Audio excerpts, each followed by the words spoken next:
ချင်းလေးတပုတ်တပုတ်ဆိုလို့ popular ဖြစ်သွားပြီဆိုရင်ကိုပဲတကယ့်ကိုအမှုပညာဆိုတဲ့စကားလုံးကိုဗဇက်ဖျားကမချတော့ဘူးသမီးတို့အမှုပညာရှင်နေနဲ့သမီးတို့ကအမှုပညာလုပ်တဲ့ခါကြတော့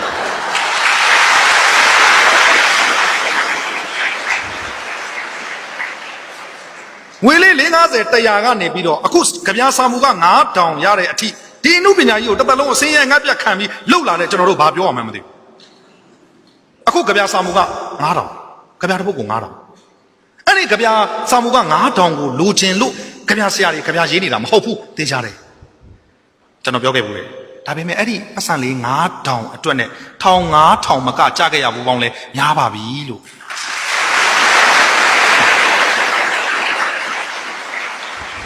အဲ့တော့ခုနကပြောနေတဲ့စကားတွေတမီးတို့အမှုပညာရှင်ကတမီးတို့အမှုပညာနောက်ဆုံးကျတော့အဲ့ဒီတမီးတို့အမှုပညာရှင်ဘယ်ပေါ်ရောက်သွားလဲဂရင်ပေါ်ရောက်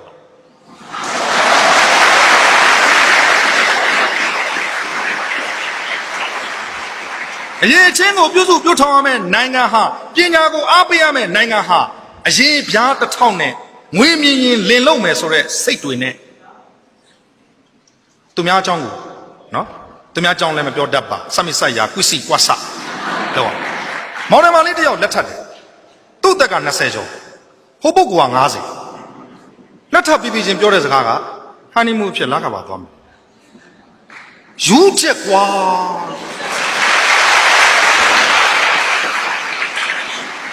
တတိုင်းပြည်လုံးကစားစရာမရှိဘူးယူကျုံးမရအပူလုံးကြွတဲ့အချိန်မှာလာကပါသွားမယ်ဒေါ်လာ18တန်း2ယောက်ဆိုရင်36တန်းလာကပါဟာသွားကျင်နိုင်သွားလို့မရဘူး2နှစ်လောက်ကြိုပြီးတော့ဆင်းရင်သွင်းရတယ်အဲ့ဒီ2နှစ်အတွင်းမှာကျမကြီးတွေစီဝမ်သွေးလေတွေပြည့်စုံရတယ်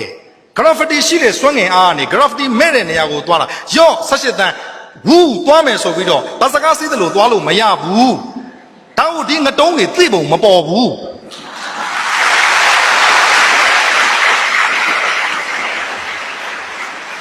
ပိုက်ဆံရှိရင်ဘာမစိုးလှုပ်လို့ရတယ်ဆိုတော့စိတ်တွေကဆွဲနေတော့ဟုတ်တာမဟုတ်တာအပါထား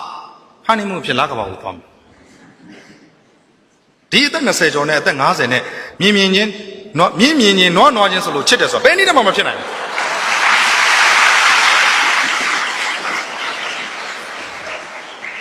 နောက်ထပ်အဆက်မရှိတဲ့စကားတစ်ခုကိုပြောတယ်ကျုပ်ကမြန်မာနိုင်ငံမှာ9ယောက်မြောက်ချမ်းသာဆုံးကျုပ်ကမြန်မာနိုင်ငံမှာ9ယောက်မြောက်ချမ်းသာဆုံးနာမည်တက်ပြောရင်မကောင်းလို့သူတို့နာမည်ခံထားတဲ့အဲ့ဒီကုမ္ပဏီအစိုးရကိုပေးဖို့ရွှေပစ်တဲ့ချိန်1000ကျော်ရှိဟုတ်ပဲမိုးမီဆိုတဲ့နေရာမှာဆန္ဒပြနေတဲ့သူတွေအများကြီးရှိထားတော့ကျုပ်ကမြန်မာနိုင်ငံမှာ9ယောက်မြောက်ချမ်းသာကျွန်တော်တို့ကမြင်လိုက်တယ်တိုင်းပြည်ကိုကြောက်ထဲကြအောင်နှစ်သက်နှစ်အောင်လုတ်ခဲ့တဲ့တရားခံစင်းရင်တွေရီးတွက်ရင်တော့မင်းဟာ9ယောက်မြောက်တရားခံမယ်လို့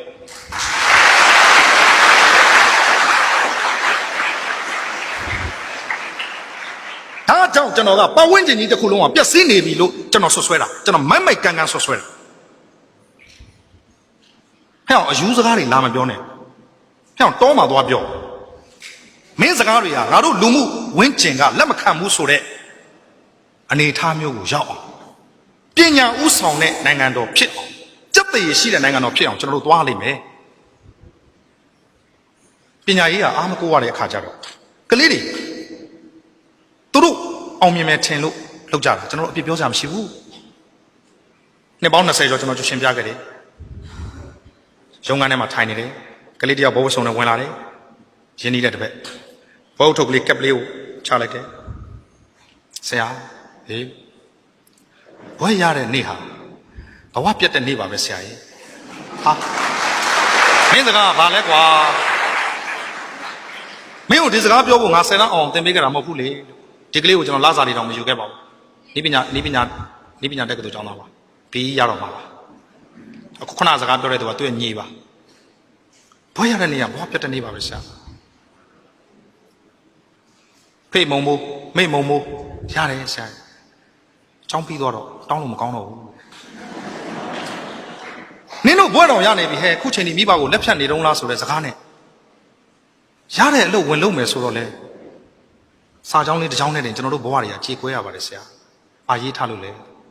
လုပ်ငန်းအတွေ့အကြုံ3နှစ်ရှိရမည်ဆိုတော့ခုမှចောင်းပြီးတာ အခုမှចောင်းပြီးလာတဲ့ကျွန်တော်ကဘာအတွေ့အကြုံရှိမှလဲဆရာတကုံတက်ကတူမှာ3နှစ်တက်ခဲ့တဲ့အချိန်အတွင်းမှာ3နှစ်လုံးလုံးစာခိုးချတဲ့အတွေ့အကြုံကလွဲလို့ဘာရှိမှလဲဆရာ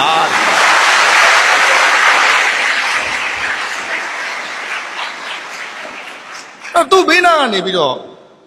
မျက်နှာငယ်လေးနဲ့တိတ်တဆိတ်ပါလာတဲ့ကောင်မလေးသူကလည်းဘောဝတ်ဆောင်နေတယ်တငယ်ချင်းနေရာမှာစာခိုးချတဲ့အတွေ့အကြုံရှိပါသေးတယ်တငယ်ချင်းရဲ့ငါကအဝေးတင်နဲ့ပြီးတာလေတဘာသာကို9000သွင်းရင်ခုံနံပါတ်ထိုးပြီးပြန်လို့ရတယ်ဆိုလို့ငါဖြင့်စာတော်ခိုးမချခဲ့ရပါဘူးတကယ်ချင်းနေငါမှစာကူးချတဲ့အတွေ့အကြုံရှိသေးတယ်တဲ့ငါကတော့တဘာသာကို9000ပေးရင်ခုံနံပါတ်ထိုးပြီးပြန်လို့ရတယ်ဆိုလို့စာကိုခိုးမချခဲ့ရပါဘူးတကယ်ချင်းဘွဲရတဲ့နေ့ဟာဘဝပြတ်တဲ့နေ့လိုမျိုးဖြစ်အောင်ပညာရေးကအားမကိုးရမှာတော့တိုင်းပြည်မှာအဲ့လိုပညာတတ်တွေမရှိမှအပေါ်ကအုပ်ချုပ်တဲ့သူကမင်းတို့ငါလောက်တတ်လို့လားမင်းတို့ငါလောက်သိလို့လားဆိုတဲ့ပုံပန်းတရာမျိုးနဲ့စေတနာဇိုးနဲ့လှုပ်ချင်တဲ့အခါကျတော့ကတ်တုံးဆရာကြီးလက်မနေဘူးချက်ချင်းမဆွဲတယ်တိုက်ပုံညင်နဲ့ဝက်ချန်ထဲမှာတရားခံလူငယ်လေးတယောက်ပြစ်မှုထင်ရှားသဖြင့်အလုတ်ကြားနဲ့ထောင်တာ3နှစ်ချမှတ်သည်ခြေကွဲเสียဒရမာလွမ်းဆွေးရမှာ3နှစ်ချလိုက်တာအလုတ်ကြားနဲ့ထောင်တယ်အဲ့ဒီဝက်ချန်ထဲကကောင်လက်တိလက်မောင်တိုင်ပြီးထအော်တယ်ဟေးပျော်တယ်ကွာ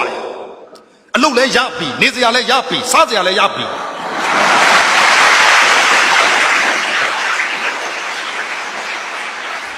သူ့ကိုအလုတ်ကြားနဲ့ထောင်တာ3နှစ်ချတာအလုတ်ကြားဆိုတော့အလုတ်ရပြီတဲ့ထောင်ထဲမှာနေရမှာဆိုတော့နေစရာလည်းရပြီတဲ့ထောင်တမင်းထောင်ရင်းတော့စားရမှာဖြစ်တဲ့အတွက်စားစရာလည်းရပါပြီတဲ့အဲ့ဒီလိုတိုင်းပြည်အဲ့လိုနိုင်ငံမှာလူငယ်တွေဟာပညာရေးကိုအလေးမထားတော့ဘဲနဲ့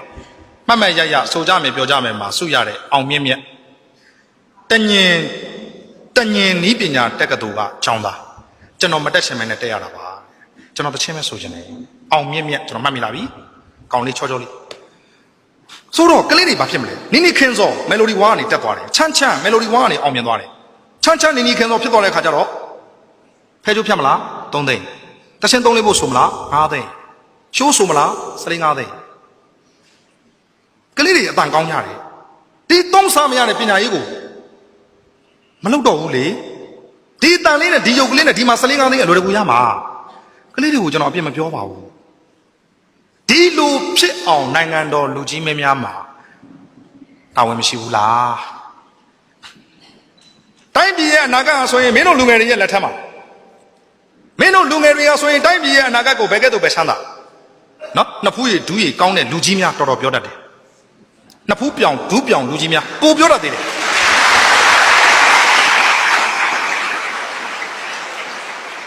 အနာဂတ်ဆိုတာမရောက်သေးဘူး